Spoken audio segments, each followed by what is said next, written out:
Olá, boa noite, seja bem-vindo ao ND, hoje em novo formato por conta do isolamento social, e a gente vai falar sobre as novidades no tratamento do novo coronavírus. Sobre esse assunto, eu converso hoje com o infectologista Dr. Leonardo Weismann, médico infectologista do Instituto Emílio Ribas e consultor da Sociedade Brasileira de Infectologia.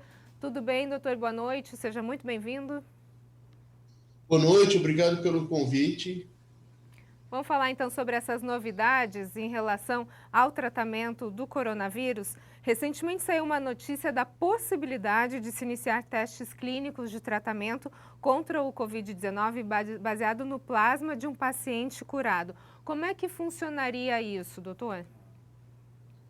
Bom, essa é uma terapia experimental, tá, que foi iniciada na China, agora na situação com o novo coronavírus, que consiste em pegar anticorpos, tá, no plasma, sendo que o plasma é a parte líquida do sangue onde ficam esses anticorpos, e injetar em pacientes que estejam com a forma grave da doença, para fazer com que essas pessoas possam ter uma melhor resposta à infecção.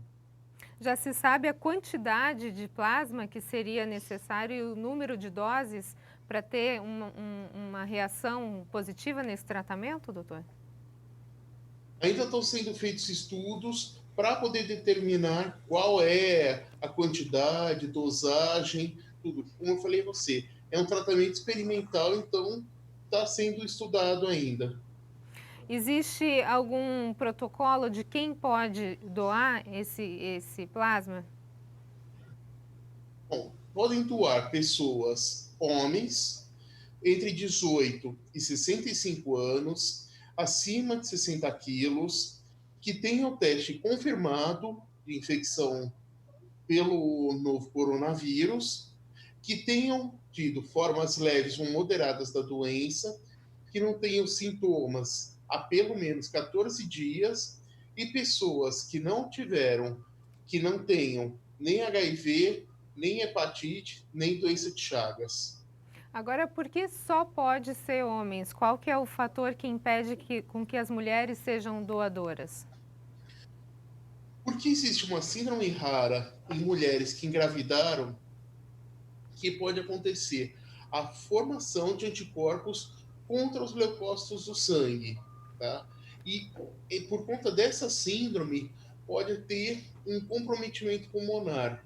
E como na infecção pelo novo coronavírus, a Covid-19, o órgão mais acometido acaba sendo o pulmão, por isso que se evita mulheres. Aí você pode me perguntar, como é que vai saber se a mulher não engravidou? Tá, precisam ser feitos testes para essa confirmação. Só que, diante de casos graves, às vezes não dá tempo de você esperar esses testes, que são testes demorados, tá? Então, por isso que se optou por fazer a coleta somente de homens. Não valeria a pena, então, correr o risco e até o tempo que se demoraria para fazer o teste em mulheres para ver se realmente existiu alguma gravidez em algum período da vida dela, é isso? Exatamente. Agora, doutor, a gente sabe que essa é uma técnica que está em tratamento, tá em teste, né? É um tratamento que está em teste ainda, tá sendo visto se realmente vai ser utilizado ou não. Que riscos esse novo tratamento pode oferecer? Já se tem isso? Os riscos são muito baixos. O que pode acontecer seriam reações alérgicas ou algumas reações locais no próprio local onde esse plasma está sendo infundido. Agora é importante a gente falar também, doutor, que uma norma técnica da Anvisa tinha proibido a doação de sangue por 30 dias para quem teve o diagnóstico do Covid. Quando a gente está falando desse novo tratamento, a gente está falando de utilizar o plasma de alguém que teve Covid. Nesse caso, então, exclusivamente o uso do plasma é liberado. Isso para o plasma, sim.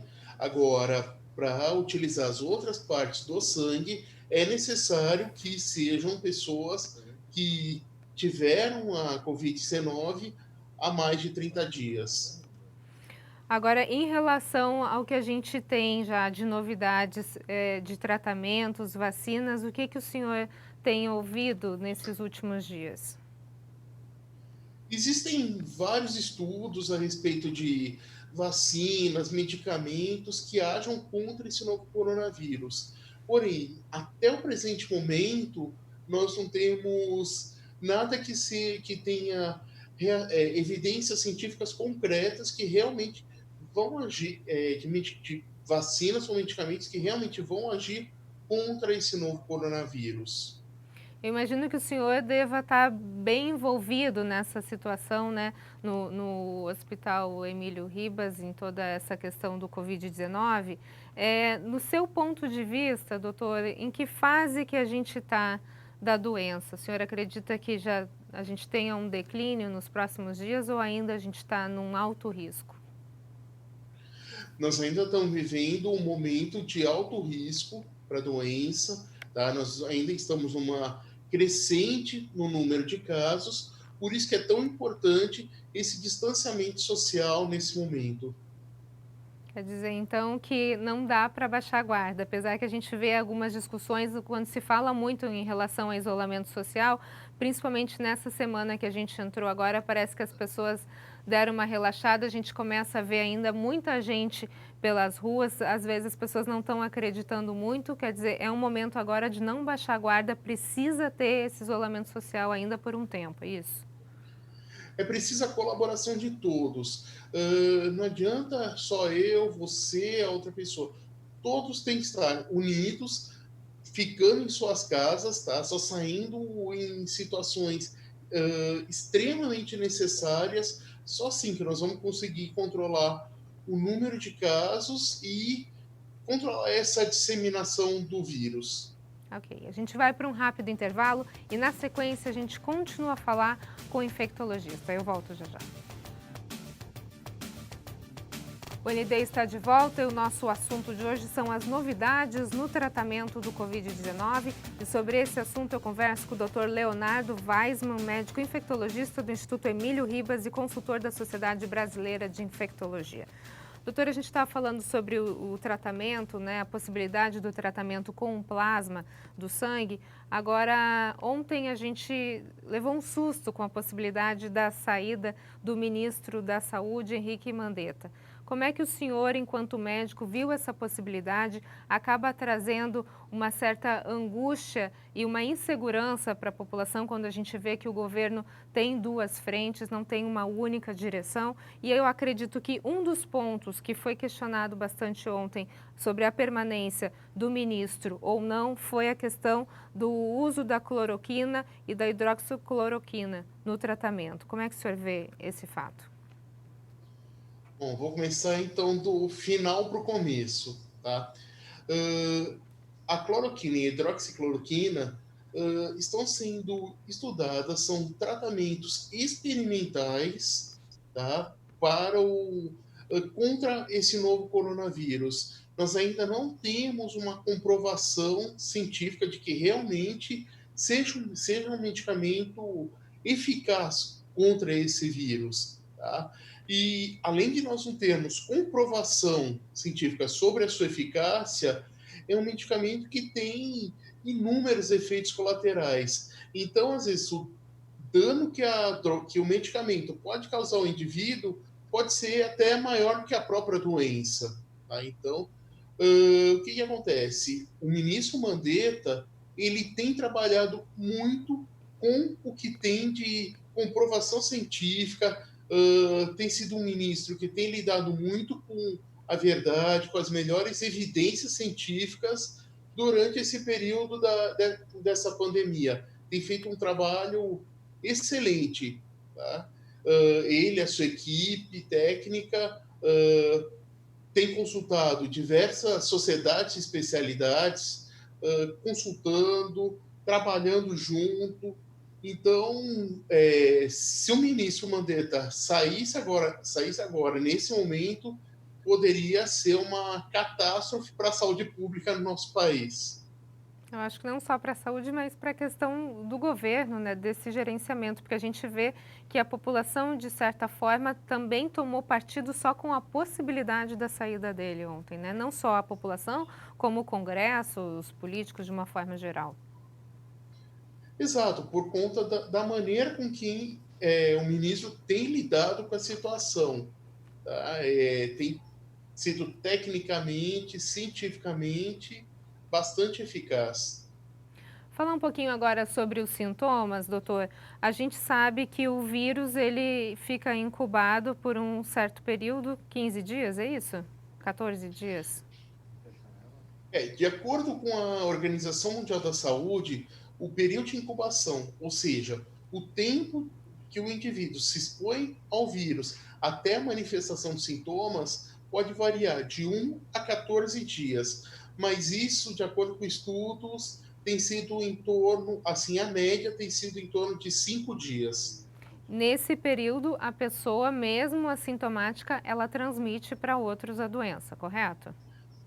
Sim, mesmo as pessoas sem sintomas, porque nós sabemos que existem pessoas com infecção pelo novo coronavírus que não manifestam sintomas. Então, essas pessoas assintomáticas, ou seja, sem sintomas, ou que estejam nesse período de incubação, elas podem transmitir o vírus. Porém, acredita-se que a quantidade de vírus que elas tenham seja uma quantidade menor, uma carga viral menor, por isso menor potencial de transmissão do que aquelas que tenham sintomas. Mas qualquer pessoa com a infecção pelo novo coronavírus pode transmitir o vírus.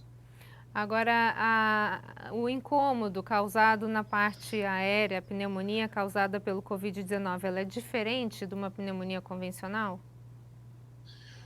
Sim, a pneumonia bacteriana, tá? Que é a pneumonia convencional, normalmente ela causa uma tosse com catarro, diferente da Covid-19, que geralmente é uma tosse seca. Existem alterações na radiografia, que são algumas alterações que são diferentes. Existem algumas alterações na clínica e nos exames radiológicos que mostram diferenças entre essas duas doenças. Doutor, por que que existe alguns casos em que as pessoas perdem o olfato e o paladar?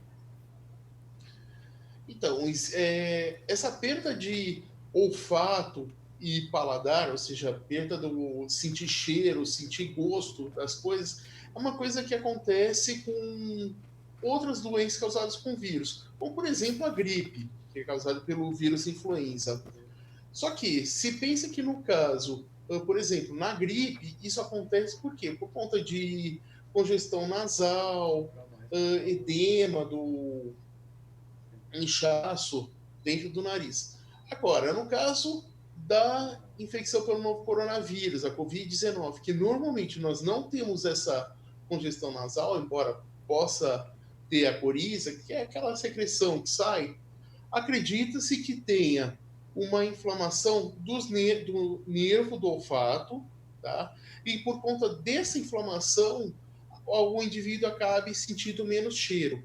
E o que se associa que essa perda do olfato, a perda dessa sensação do cheiro, esteja ligado com a perda do apetite, Ok. A gente vai para perda um do rápido paladar, né? intervalo e na sequência a gente fala um pouquinho mais sobre os sintomas, sobre o tratamento do novo coronavírus. Eu volto já. O ND está de volta e o nosso assunto de hoje são as novidades no tratamento do Covid-19 e sobre isso eu estou conversando com o Dr. Leonardo Weisman, que é médico infectologista do Instituto Emílio Ribas. Doutora, eu gostaria de falar um pouquinho agora sobre a questão da higienização. Às vezes as pessoas ainda têm um pouco de dúvidas em relação a isso. Como se higienizar a casa para se tentar evitar a contaminação pelo Covid-19? Bom, não existe uma regra específica de quantas vezes deve se fazer a limpeza da casa. Dá o que se espere. Por exemplo, cozinha, banheiro, sejam limpos pelo menos uma vez por dia. Tá?